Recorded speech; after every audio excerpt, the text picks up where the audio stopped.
Hi everyone. Recently I've been asked by a number of people how to create a survey using Google Forms and have it generate the graph automatically.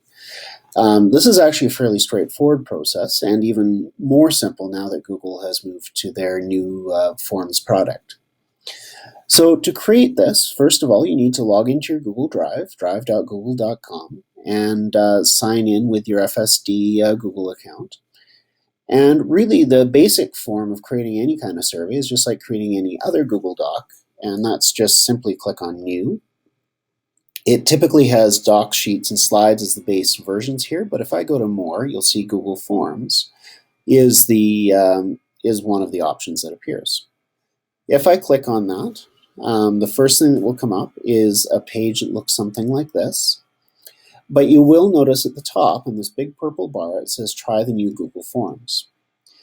For the purpose of creating surveys, I would recommend using new Google Forms. It does make both the creation and viewing of the data later much simpler. So if I try the new Google Forms, it takes me to a page that looks something like this. And it's a page that just basically has your basic survey on there. It's a very simple page, and it's really similar to what the final survey will look like. So let's change the name. So initially where it says Untitled Form, I'm just going to click on that, and I'm going to change the title to my food survey, whatever your purpose of the survey is. You'll notice the title did change right here in the middle as well. Under form description, I might do the typical thank you for taking the time. And then for my first question, which I can edit by simply clicking on it, I'm going to ask, what is your favorite vegetable?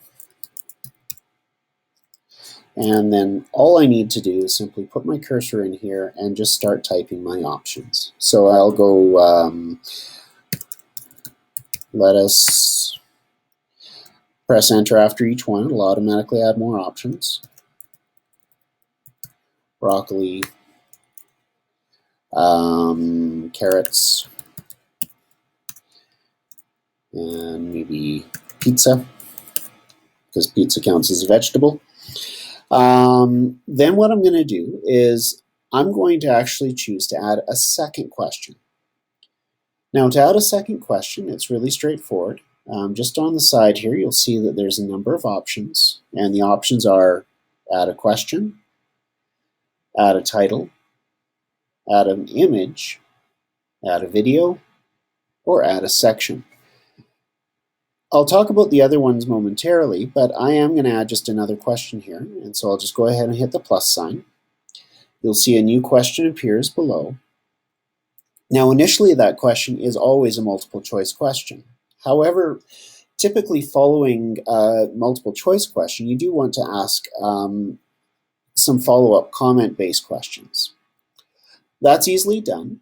All I need to do is just where it says multiple choice here, I'm just going to click on that, click on paragraph. Immediately the question changes, and I can simply type where the question is, explain your reasoning. And that will create a text box where they can actually type a longer answer, writing their reasoning as to why they chose each of these.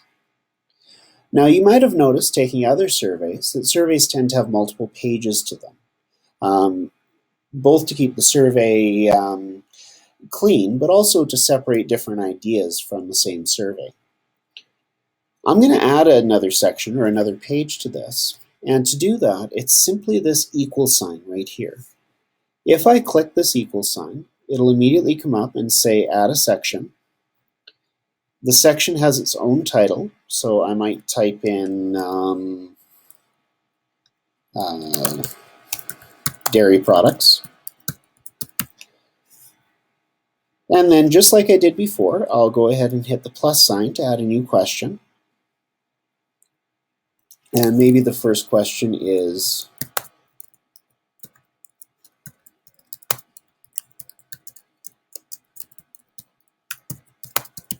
and then I can start putting in cheese, milk,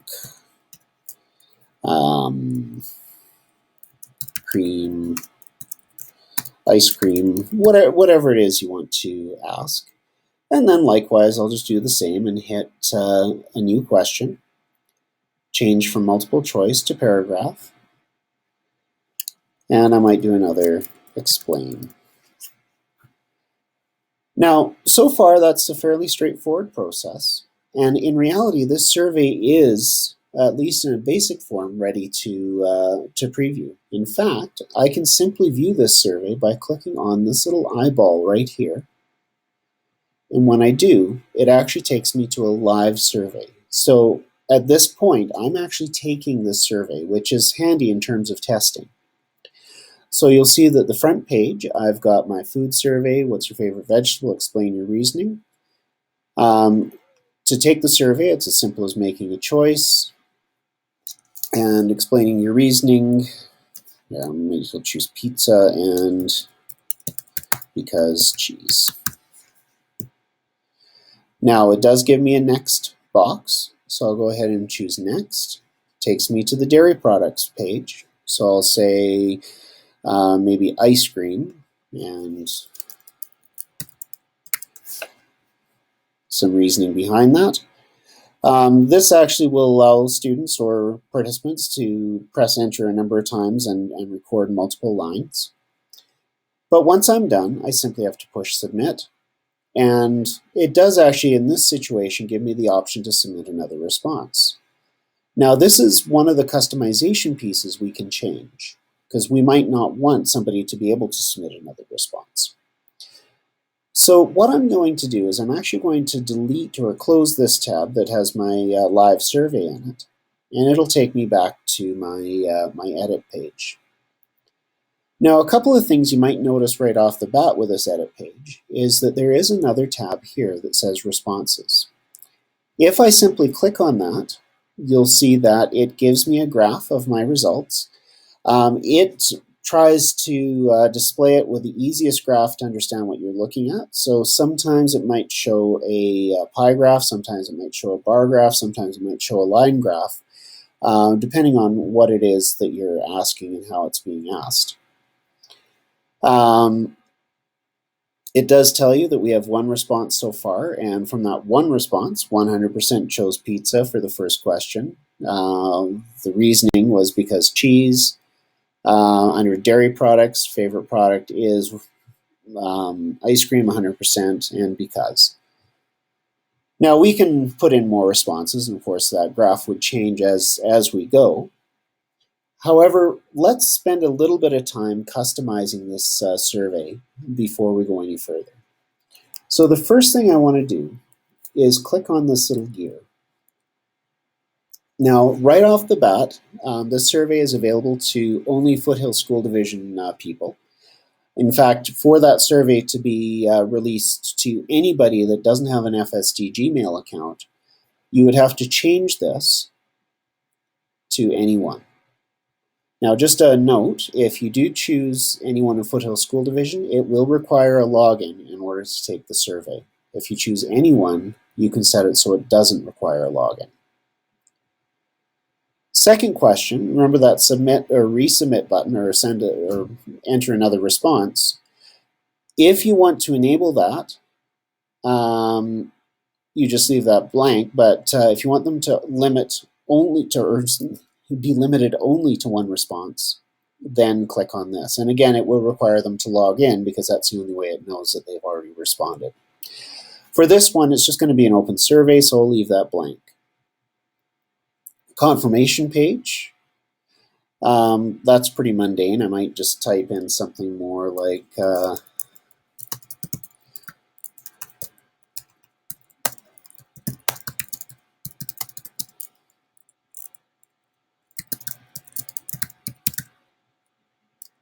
and maybe some other platitudes to say thank you.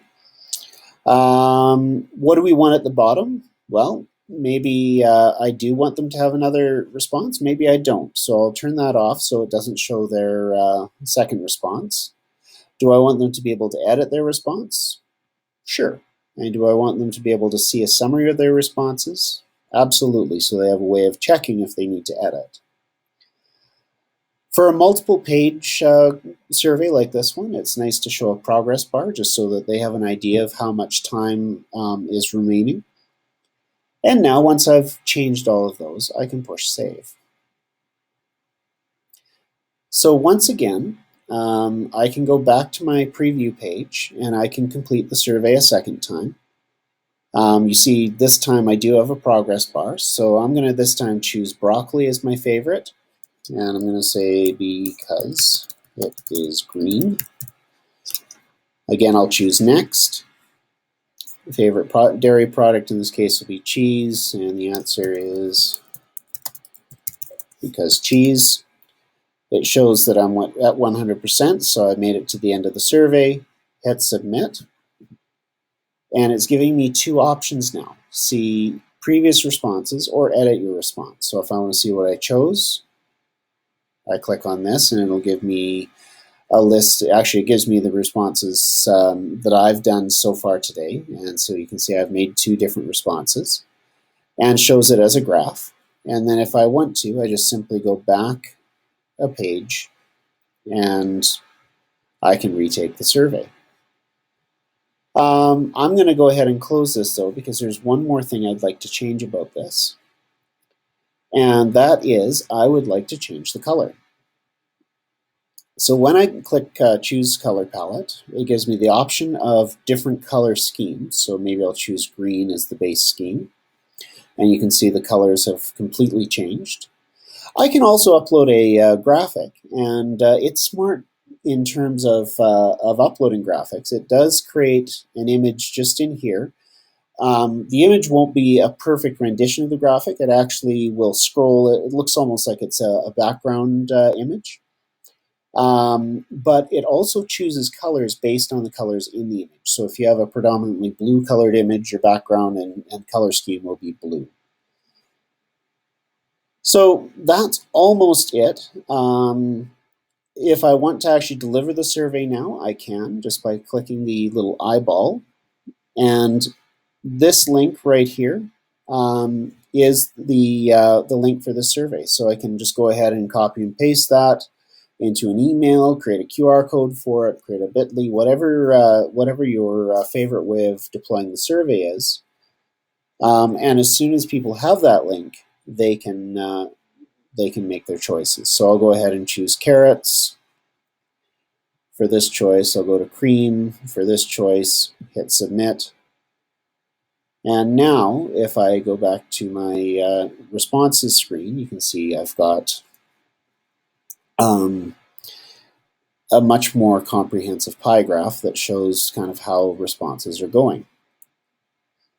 The last piece is once your survey is done, you simply have to click this little box right here. That will turn everything off so that people can't respond anymore. They'll get an error, or not an error, it'll basically just say the form, my food survey is no longer accepting responses. If you made a mistake on that, you simply click that again to turn it back on. The last piece is if you want to see a spreadsheet of the responses, that still is available. You just simply have to click on this create a spreadsheet. It'll ask you where do you want to create the spreadsheet. So I'll just call it my food survey responses, press create. And now I have a spreadsheet showing the individual responses. And if I had asked it to record names, those names would be stored in here as well. Anyway, as always, if you have questions on how to do this, please let me know, and I'll be happy to help.